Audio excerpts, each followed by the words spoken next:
Welcome to our podcast. My name is Pastor Kevin Robertson, and this is Inside the Grace Track. This is a podcast that has absolutely no budgeting, no people editing anything, and what comes out, you're going to hear it. And so today I'm going to interview Susan and Dennis. Now, Susan, I had the privilege of knowing for about 16 years now, I believe. Mm-hmm. And she came to church as a single mother, a 9-year-old named Haley. And so Haley has become very, very successful. And so tell us what Haley's up to now, because he's not 9 years old anymore. He definitely isn't 9 years old anymore. He's 26 now, and he lives up in Portland, Oregon. And he's working with Nike, which has always been a dream of his that he spoke out years ago, and he's up there working. Right. With Nike. And you know what? It gets me. This kid is so stinking good looking. It just makes me frustrated because I look at him, he's tall, he's handsome. I go, dang it, why didn't the Lord make me handsome? Or, I'm just Kevin. So I'm just very impressed with you. Whatever you did, Susan, you did an excellent job with that boy. Well, thank you. You did a great job. And so one thing that I remember about Susan as well is that she would want us to pray for her future husband. And I think I did the wedding of you guys about 8 years ago. It'll be 7 years in June. Yeah. 7 years. It seems like 9. It was one of the funnest weddings I've ever did. It was the funnest wedding I've ever been in. The best one I've ever been to. And that was your first wedding, correct, Susan? Oh, yes, it was my first. No, it's interesting because people tell me, I've never asked you this, people tell me the older you get, and you get married when you're older, mm-hmm. the harder it is to change and conform. Would that be true? Or I would say the older you get, you definitely know what you're not going to put up with anymore. So if if anything, you should have developed wisdom. Like each one of my relationships, no matter how rotten, I did get a little piece of something from there, even for myself to have learned. And one thing that I did learn was my worth. Right. And so that being said, okay, and you also you have the acting bug. You've been an actress for a while now. Yes, I have. And I think you just told me you did a commercial that's being held for a while. Was it Rite Aid? Yes, I did a commercial for Rite Aid that it's no longer been held. The train has left. So it's been released. It was shot and released. So we can see it. What kind of role do you? No, it's been released. I mean, it's gone in the opposite direction of no paper. Too bad. And when I first met Dennis, I got to see a movie of his. Letters to God. Yes. That was beautiful. If you haven't seen Letters of God, it's a beautiful movie. I like the character you played. I thought the acting was incredible in both of them. And it's really interesting to watch a movie that you get emotionally involved and you go, I know this guy. I know this guy. It's just really interesting to me. How'd you guys meet? I had just finished doing a play in Florida. I came out to Los Angeles to regroup before going to Chicago, and a mutual friend, a young lady that I was a school teacher years ago. She introduced us. Mm-hmm. I'd known her 10 years, and she had told me about Dennis a few times, but I was like, so? He's too old. He doesn't fit my list. He's been married too many times. He has too many kids. He got grandkids. I am not. Great grandkids. Right. Yeah, so I had my list. Every warning light was blinking. Every Susan warning light was blinking. Like, no, danger, run, danger, run. So, but she was just telling me about him. She wasn't like trying to introduce, at least I didn't think so at the time. Trying to hook you up. Yeah. And then, Dennis, do you think you fell for Susan quicker than Susan fell for you? Oh, without a doubt. And I was surprised because I was committed to not getting married again. Right. I've been married before. Right. And I told her, I'm not thinking about getting married. And she said, well, I've never been married. So I've never been married. And I'm And gonna here get we married. are. Yes. 7 years later, here we are. And the thing that was interesting about you too is your dating life or courting was really short because you got cancer. It was short, but it was different. Yeah. We met. I stayed out here for 3 weeks. I went back to Florida. We Skyped every day for so that makes you talk. Half hour. You have to. And I came back for the holidays, New Year. She came to Florida for Valentine's. And when she came back, St. Patrick's weekend, I proposed. Mm-hmm. So 5 months. We knew each other 5 months. And rather than say we'll get married immediately, we said, let's plan for it a year and a half down the road. Okay. And I was like, that seems so long. I want to get married now. I'm ready to do it now. And you know what happened? Is that how you sounded? Yes. No. Because I was like, ready to, let's go. I want a year and a half. That seems so long. But no, it went really well, it's probably for him, it's based on experience. I mean, surprisingly, we needed the time. We needed the time. But in Skyping also, it was like, that was intense, accelerated dating where we didn't see each other. We didn't touch each other. Right. We had to talk to each other, and we would talk for hours. And I used to have this chart of, wait, who did he say he was married to? How many kids? And he didn't know, but I was like writing down, scribbling this little tree down. I think I may still have that little piece of paper. I'd like to see it. I will show you. Background check, everything like that. No, I don't. I can remember who the players were. The pieces. That's what I want to say. The pieces. That's funny.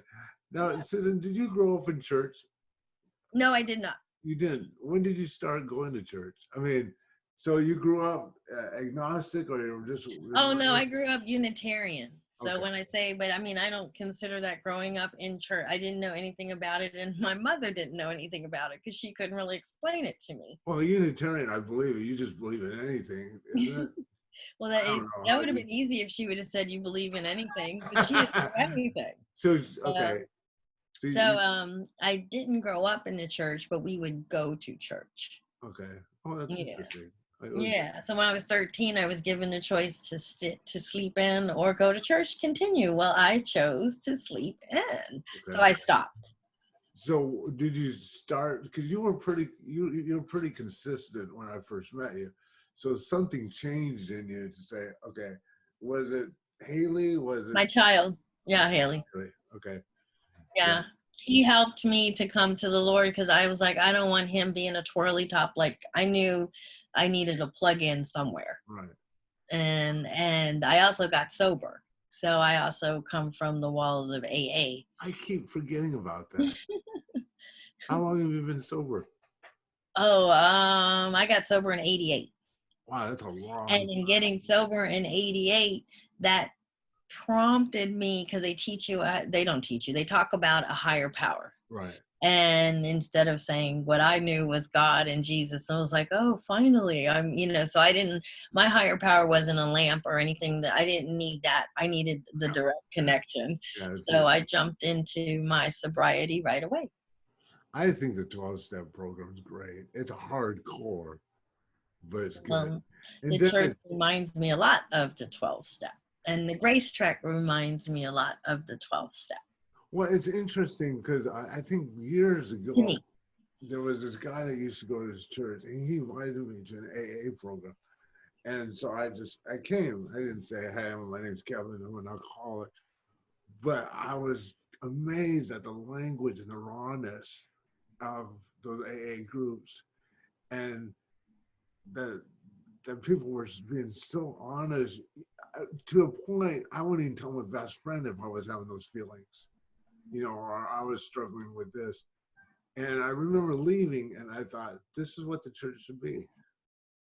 It should be raw. It should be authentic. It should be this, because how in the world do you accept someone for who they are when you don't know who they are? And when they don't know who they are. Mm-hmm. Mm-hmm. Well, How that's can you accept one if? How can you accept someone if that person doesn't know who they are? that's Yep. an excellent point. And my getting sober, that brought me to the Lord, but Haley cemented it. I was Yeah. like, all right. I dove right into a CME church, was our first church that we went to, Okay. and connected and plugged in with the church family, and just that was like a home, coming from AA to there, and Right. just on my way to you. Now, tell me if I'm right, Dennis, because I have a little lead up to this. Uh-oh. I look at Dennis and I go, this guy is authentic. This guy's raw. This guy is just, you know where you stand with this guy, whether he likes you or not. And then I think I discovered that in one time in your life that you wanted to be a priest. Yes. That surprises me. I went to Catholic school Okay. for 13 years. I was initially christened at St. Mark's Methodist Church in Harlem. Uh-huh. And I wound up going to St. Mark's Catholic Church because my parents wanted me to get a parochial school education. Okay. They took me out of the neighborhood Catholic school in the 7th grade and put me in an all-boys, all-Irish, Italian, Irish Christian Brothers school in the Bronx. And that's when I decided I didn't want to be a priest, that experience. But up until then, as a young kid, I thought, my calling, I'm going to be Father Neal, and I'll hear your confessions, and I'll bless you. And But the thing is, what made you decide not to? Was it a negative experience? Was yeah. like a BS meter went ding, ding, ding, The ding. experience in school with the educators was so biased. Right. There were only 8 Black students in my school when I went there. So, I caught a lot of mess from them because I'm not that quiet, passive person.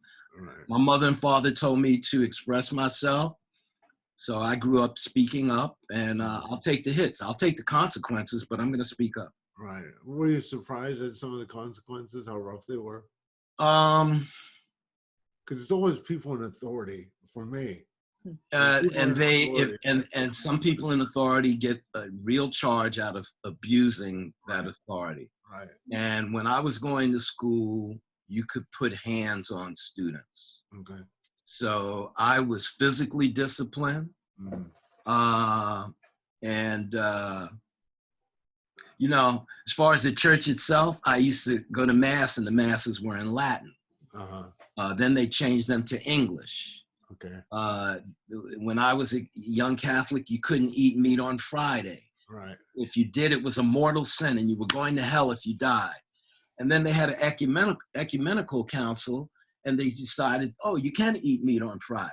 So my question was, did everybody that ate meat and died and went to hell, do they get a reprieve? Or, so it just seemed rather arbitrary, That's a good point. Do you get you got the old rules. Yeah, so. You should have died the next day. I had cruel teachers. Right. I had teachers that put their hands on me. Right. When I graduated from high school, I was done. Done. And what gets me is, we'll get into this, is the way you were brought up, that you never experienced grace. I wouldn't think. It's just pure discipline. Yeah, there was no like everything was by rote. You learn by rote. You pay attention. You are told what you're going to learn. There was no room for, you say, grace. There was also no room for creativity. There was there were no pats on the back. There was no lifting up, no encouragement. It was like, you show up, you go to your classes, and if you have an after school extracurricular activity, you do that. Mine was playing basketball. Right. That was the only thing that kept me really interested in going to school. Okay. I had a teacher in my school. If you got 365s 65 was passing. If you got less than a 65, you failed the course. At the end of the 10th grade, I had 3 teachers give me 64s, even though I had passing averages. And one of them told me, I could have passed you, but I don't like you, and I'm not coming back next year. Are you serious? And the first teacher I saw when I came back in September was him. So, it was just a meanness. It was a meanness. And, I'm Black coming from Harlem up to the Bronx, and I'm dealing with a lot of foolishness to get to school, and then I got to deal with foolishness at school. So, it was not a good experience for me. See, and this is what gets me, because I observe you guys a lot. And one thing I see on Facebook posts, you've been hurt a lot in your past by white people. Yep. And so, but I've noticed you have a lot of white friends. Yep.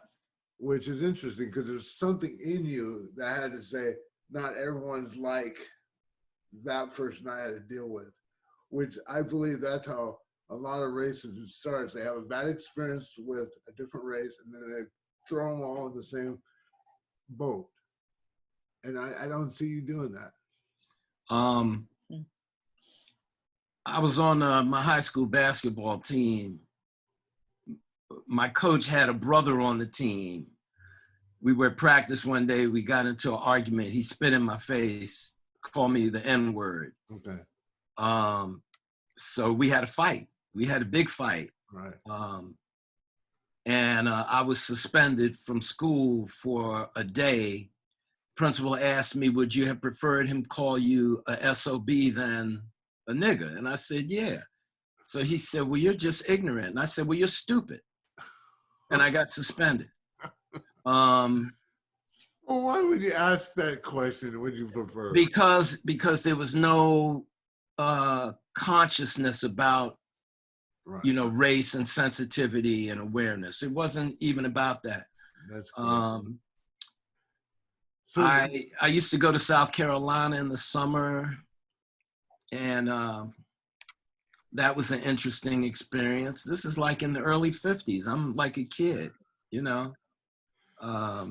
So yeah. when you met Susan and you found out Susan went to church, did you go, oh, no, he surprised me. Tell her. He asked me, where do you go to church? And I said, here we go again, in my head, because I'm going, oh no, he's going to want to come to my church. And this is my church. So he asked me about church. I really was impressed with Susan when I met her. Okay. And I wanted to know if the the vibe of good spirituality was real. Was it genuine, or is she like trying to reel this brother in? Yeah. And I came to the church on my visit. I watched you. I looked around the church. Sure. I watched how you interacted with her. Okay. And I said, okay. The rest is history. We found out you guys had the same birthday, and it was like, oh, can it get any better? We share the same birthday. And the same year. Yep. No. Yeah, if you want to see that. September 5th of 2020. I was a caregiver for my mother for close to 5 years. And then my sister came down to help. My mother had dementia as well. Right. And died from it. So I related to you, and I have my own involuntary benign tremor in my left side. So, I just connected with you in ways that had nothing to do with you being a pastor first. Yeah. And I made a joke. I started coming to church. And I didn't want to meet people. I don't want to like anybody. And now I like 99% of the people in church. But let me tell you, when Dennis first came, he was like in and out. And he would go to Susan, I'm in the car. And give me the keys. Give me the keys. Give me the keys. Give me the keys.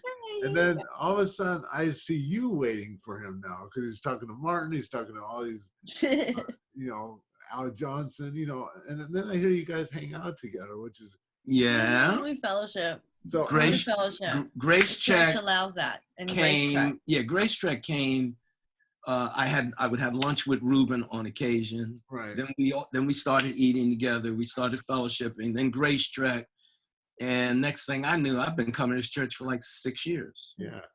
So And I what love made it. you decide to sign up for Grace Track? Was it based on relationships you've had and people taking it, or did you sense, okay, this will be interesting? I distinctly remember I said to Al and Ruben that I wanted to become more involved in the church. Right. And about 2 or 3 weeks after that was when Grace Trek developed. And Susan and I looked at each other and said, okay, you asked for it, you got to do Here it. we go. So it was timely, you know. Mhm. When the student is ready, the teacher will appear. Yep. That was the case with this. That is a good point. That is a good point. We And so both you read it. took Grace Track and Emotionally Healthy Relationship. Yep. Those 2 classes. I don't. Who taught you Grace Track? Was it Al Johnson?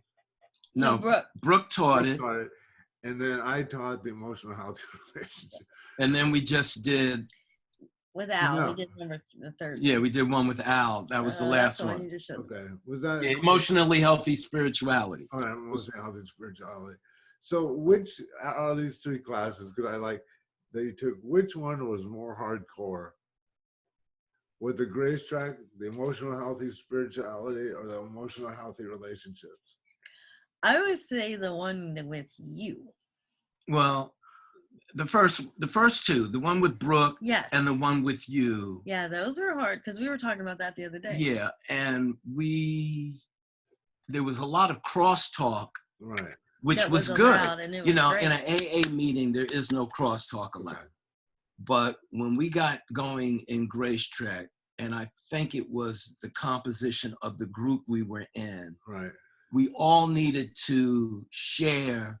And when a light bulb went off because someone else was saying something and it sparked something in you, Right.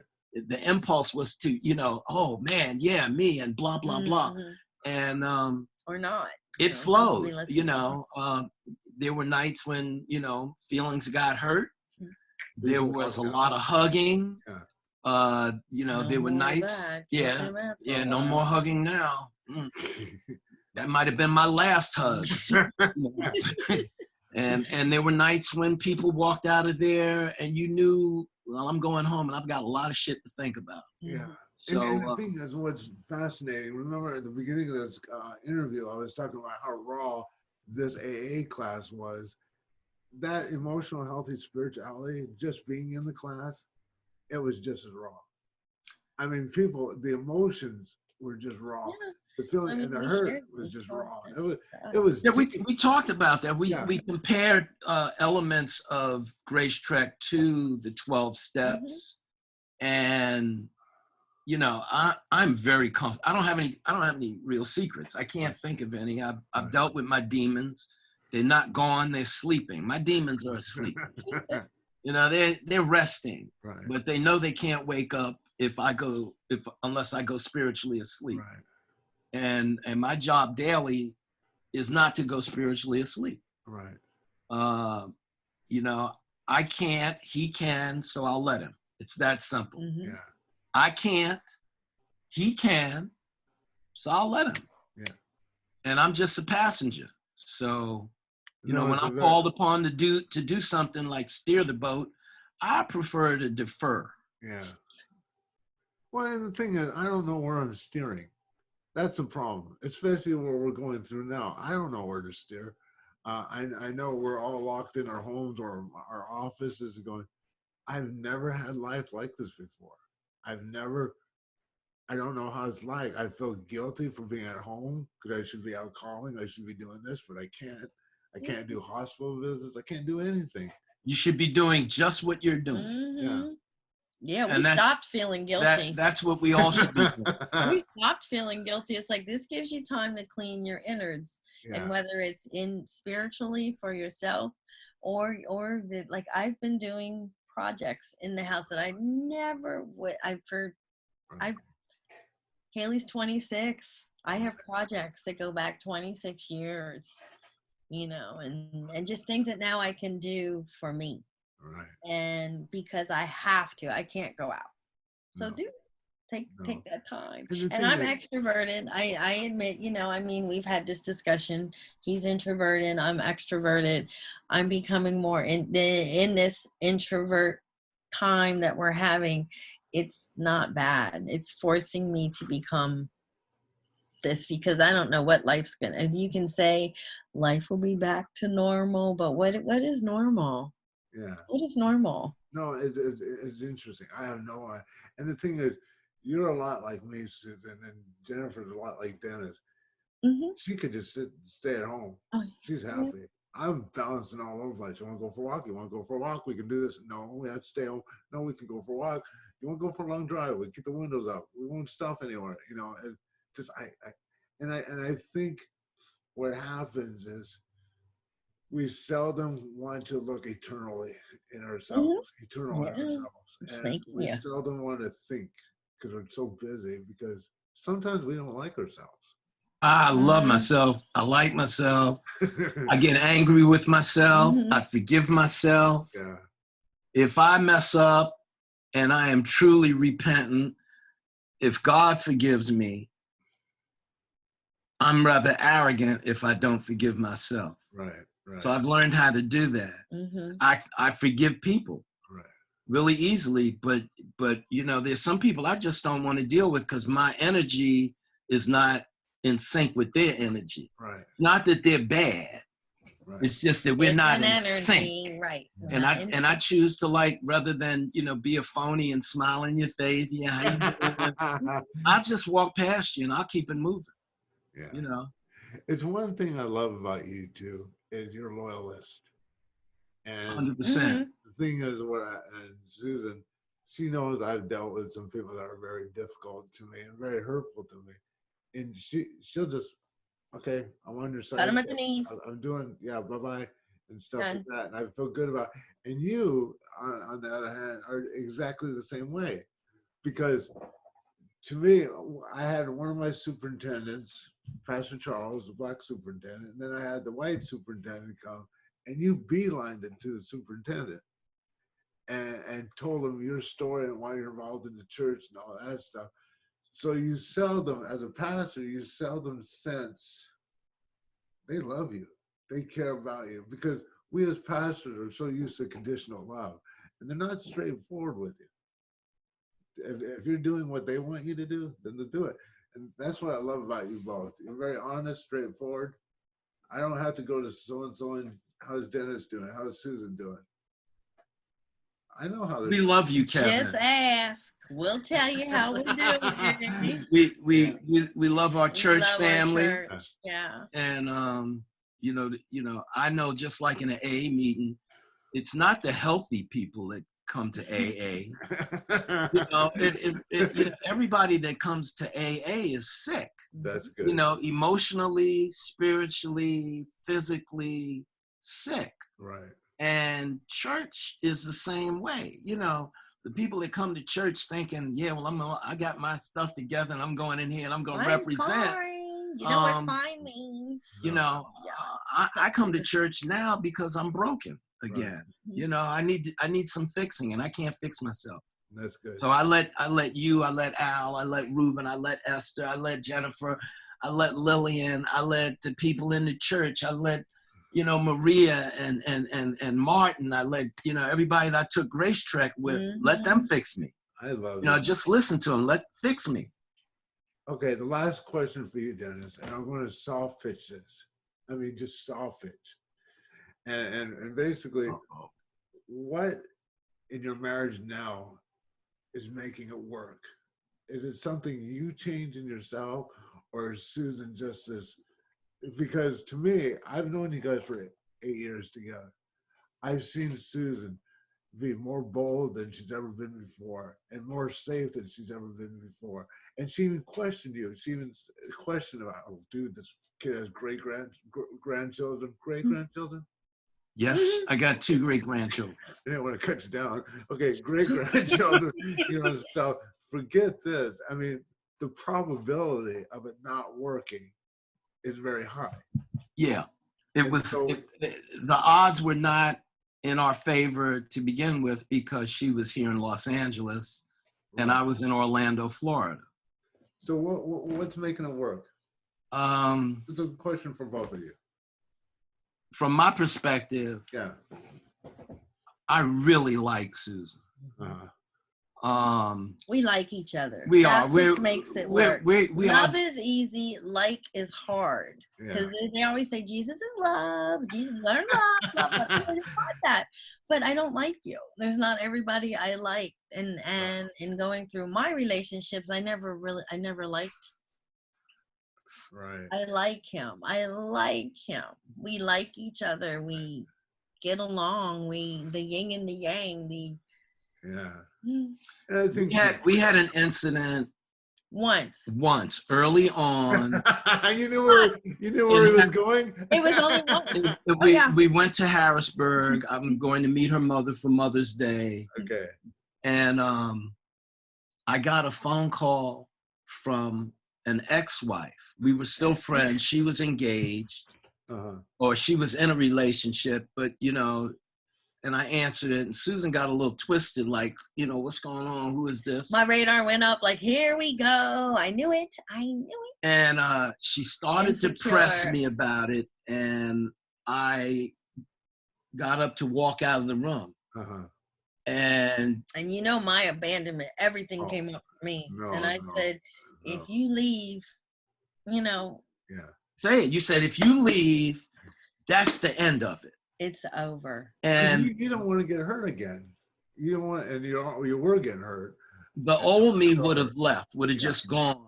I was really just going out, so I wasn't going to like snap out at her. But my head was already, he's going to get on the phone while he's out there. Yeah. Oh, this is so So rather than leave, I sat down and I said, okay, what do you want to do about this? And that's exactly like the tone he said it. And I was like, I said, what do you want to do? I didn't know what to do, but just sit and kind of realize that he's not going, wow, he didn't leave because his old behavior was would have.